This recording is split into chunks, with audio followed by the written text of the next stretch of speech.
விஜய் டிவில ஒளிபரப்பாகிட்டு வர சிறகடிக்க ஆசை சீரியல்ல முத்துவுடைய பிளாஷ்பேக் கதை எப்போ வரப்போகுது என்ற கேள்விக்கு அந்த சீரியல்ல விஜய் என்ற கேரக்டர்ல நடிச்சிட்டு வர நடிகை அனிலா ஸ்ரீகுமார் விளக்கம் கொடுத்திருக்காங்க.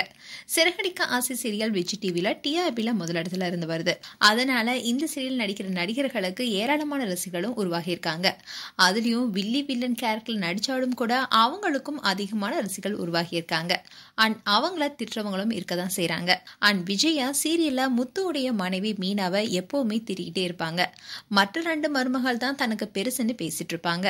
இந்நிலையில இந்த சீரியல்ல விஜயா கேரக்டர்ல நடிச்சிட்டு வர அனிலா இன்டர்வியூ கொடுத்திருக்காங்க. அதுல அவங்க கிட்ட இந்த சீரியல்ல முத்துவிற்கும் உங்களுக்கும் என்னதான் பிரச்சனை, எதனாலதான் விஜயா முத்துவ வெறுக்கிறாங்கன்னு கேள்வி கேட்டிருந்தாங்க. அதுக்கு அனிலா, எனக்கும் இந்த டவுட் இருக்குங்க. சில இடங்கள்ல முத்து மேல எனக்கு பாசம் இருக்கிற மாதிரி காட்சிகள் அமைஞ்சிருக்கு. 2 பேத்துக்கும் இடையில என்னதான் பிரச்சனை எப்ப தெரிய வரும்னு சத்தியமா எனக்கு தெரியாது. ஏன்னா என்கிட்ட இது வரைக்குமே சொல்லவே இல்லை.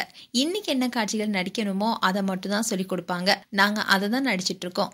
இதுல இனிமே என்ன வருங்கிறது எங்களுடைய குரூப்ல யாருக்குமே தெரியாது. அதே மாதிரி இந்த சீரியல் மூலமா தமிழ் ரசிகர்கள் எனக்கு கொடுக்குற அங்கீகாரம் எனக்கு ஆச்சரியமா இருக்கு. விஜய் கேரக்டரை வெறுக்கிறவங்க சிலர் என்ன திட்டுவாங்க, சிலர் உங்களுடைய நடிப்பு ரொம்ப அருமையா இருக்குன்னு பாராட்டுவாங்க.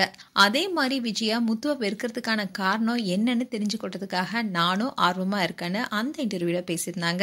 அண்ட் இந்த சீரியல எப்போ ரோஹிணி மாட்டுவாங்கன்னு எதிர்பார்ப்புல ரசிகர்கள் இருந்தாலும் அதுக்கு வாய்ப்பே இல்ல ராஜா என்பது போலதான் கதையும் நகர்ந்துட்டு வருது. மேலும் சிறகடிக்க ஆசை சீரியல் குறித்து உங்களுடைய கருத்துக்களை கமெண்ட் செக்ஷன்ல சொல்லுங்க. இது போன்ற வீடியோஸை பார்க்க நியூஸ் தமிழ் கிளிட்ஸ் சேனலை சப்ஸ்கிரைப் பண்ணுங்க. மறக்காம நோட்டிபிகேஷன் பட்டனை கிளிக் பண்ணுங்க.